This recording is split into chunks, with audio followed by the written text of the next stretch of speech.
Hello, here we're at the Dragon European Championships in Helsinki, and here is Rudy Jurg, who is competing on this championship with the Dragon class. Rudy, how are you doing? I'm doing well, yeah. We've part also of the organizing committee, not just a sailor but also an organizer. So yeah, we've been working towards this for the past 18 months with a corps of nearly 80 volunteers now in total. So yeah, there's a lot to put together. Super excited to be part of this. With 66 boats entered, one of the largest Dragon events we've seen in many years. So we're super excited that people have made the effort to come to here. All of the volunteers from NJK, or are they coming from all over the city? They're coming from all over Finland, to be honest. Not just NJK, but many other clubs here cooperate very closely together. So we have people coming in from all corners of southern Finland. So it's a big effort from a lot of people. What did you do for the organization of the European Championship? I'm part of the management committee. I deal with International Dragon Association, the IDA, and I've been talking to a lot of the international sailors which are here to bring them to Helsinki, tell them about this beautiful city, tell them about a fantastic sailing competition they're going to get here. So part of my job was recruitment and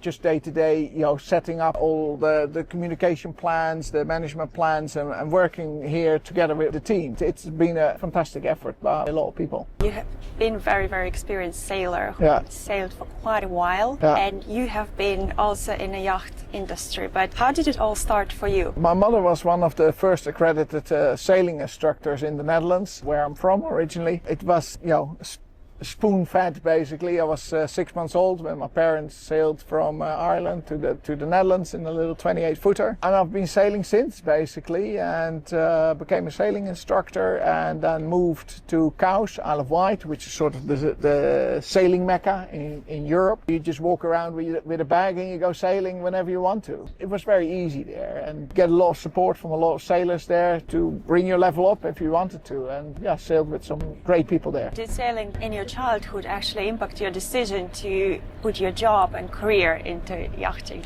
Absolutely. When I worked at the sailing school, that was my introduction to the industry, and I also went to study in Southampton at the Maritime College there. So I don't know anything else than sailing and boats and anything that has to do with boats. So it's my love and my life. Very much enjoy being in the industry. It's big and it's super exciting. There's continuous development. You've seen it in the America's Cup, but also in the IMOCAs and many other classes. There's a continuous development. It's fun to be part of that journey too. You have sailed with different kinds of boats, dinghies, keel boats, 6 meter, 8 meter boats. And what keeps you coming back to Dragons? The Dragons, actually, I started sailing with a guy called Martin Payne. He's been in the Dragon class a little bit longer than me, and he just got me hooked because I was sailing with him. A lot of other people asked me to come sailing with them.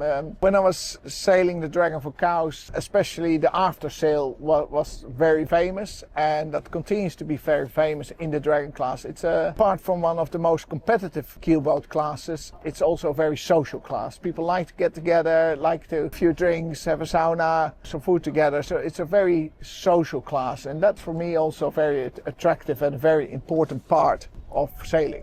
Why do you think Dragon remains a very competitive class? The one design element, class is strictly controlled by class rules. The boats are exceptionally well built, so even older boats, we have Blue Bottle there laying in the marina. She's built 1948, I think. She's still a competitive boat, so you can almost pick up a boat up of any Dragon age, do some work, bring it a little bit up to date, but they're very strongly and well built boats, managed by the International Dragon Association, which has got calendar all over the world. You can sail a Dragon probably 30 different countries, and if you're a bit lucky, everybody uses the same color ropes for the downhill, the uphill. The spinnaker halyard is usually green, the uphill is usually red, the downhill is usually blue, so that makes it quite easy to transfer from one boat to another also, and that makes it also fun. Is there something else that makes this boat super special among other keel boats and the classic boats? People make obviously the class very special. It has attracted so much talent. We have plenty of people here with gold, silver, bronze, Olympic medalists, World Championship sailors, European Championship sailors. So it's just ferociously competitive, and that attracts obviously a lot of people to the class. The Dragon is a very tweaky boat. You constantly have something to do. Never bored, you're never just hiking out over the rail. You're really constantly trimming, constantly thinking, how can I make this boat go continuously faster or higher or whatever mode you want to bring it in. So it's very demanding for the crew. It's very, very demanding for the helm and for the crew to keep a boat going fast. It's probably every class captain or class will say my boat is the best or the most tweaky, but when you step in a Dragon, you'll notice that we have a course and we have a fine tune for everything, and you can move everything almost in any direction. So yeah, it's good fun. I try to make a record of all the settings. I'll use that next time, but the result might turn out differently. Well, the Dragon looks very elegant and simple, but it's also very demanding and harder boats to race. Why do you think it's so? It's a design from 2029. It'll be a 100-year-old class. So boats of that era are very elegantly designed in comparison to a modern planing downwind boat. And that's also part of the attraction, that they're just beautiful boats. They're very good seagoing boats. We can go up to some really bad weather where other classes would definitely head for the bar. We're still sailing. And I think that's also one of the big differences with the Dragons, that we have a huge weather window we can sail in. That's super, super exciting to sail a Dragon in a big downwind with waves going either side of you. How many knots of wind can you sail with this boat? So you can sail officially up to 24 knots, but we've all been out in more. It gets quite hairy, but also great fun. If there will be someone who steps on the Dragon for the first time, what would be surprising to them? Just an enormous amount of string, of rope to pull. That's probably a bit confusing. So labeling everything, if you take a beginner on board, is definitely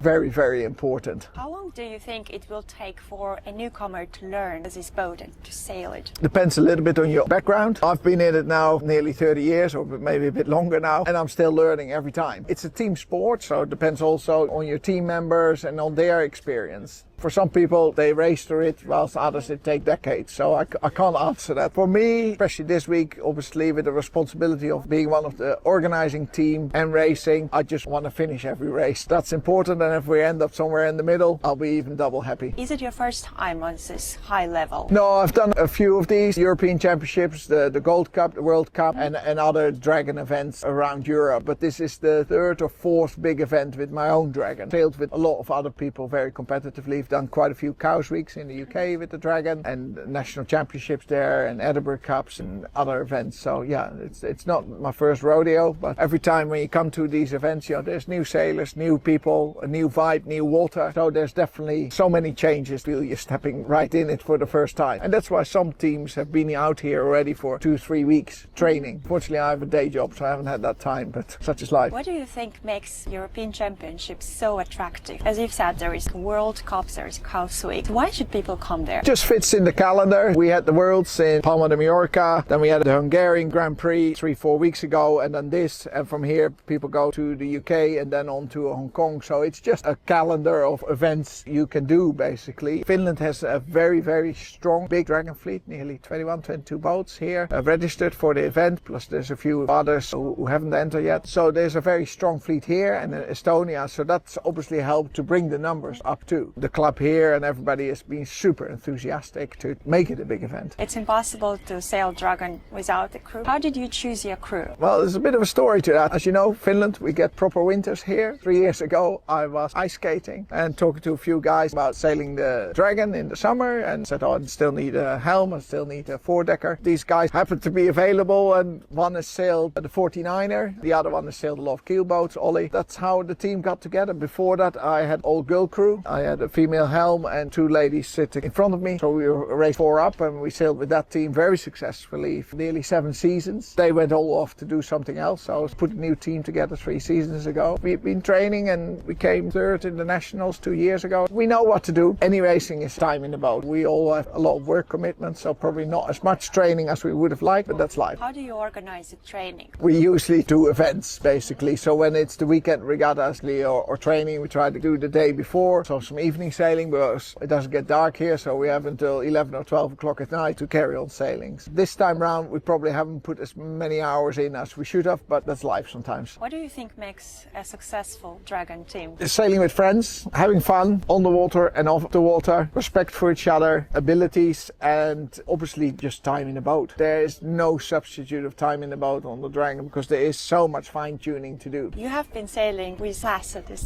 more than 100 years old, but your career is mostly with the modern boats. Yeah. What do you think the modern boats can learn from these older boats? I go to classic sailing events, the amount of fun we have on the water and off the water, and not always just take it too seriously. Respect for each other, respect for the boat, not too much shouting. I think some of the modern boats can maybe learn from that. That's the beauty of our sport. You can choose so many different classes, type of sailing you want to do. Having fun is very important. Nevertheless, I raced 8 meters for 15 years. The team I have there, I take that exceptionally serious. We do a lot of training with that. Last year we won our class in Turku. It's not just about fun. I do take it serious also. The depth of talent in the Dragon class you don't see almost anywhere else. And maybe I'm overcooking it, but that's my opinion. Do you think there is a particular reason that Dragon remained relevant for almost a century? It's a long time. It's a long time. Obviously it was an Olymp class for many years, for decades. So that built a big fleet, that built a big following, and just there's a lot of boats available. You can spend 5,000 euros on an older Dragon and just go cruising or do some local club racing. We see a lot of Dragons in Hamburg. There's a big fleet which just gets kept in the water. Those guys are having a lot of fun with all the Dragons. Or you can spend north of 100,000 euros on a brand spanking new Dragon. There's something for every budget. That attracts sailors of all talents. And for me, I can now here at this event measure myself against the best in the world. That's just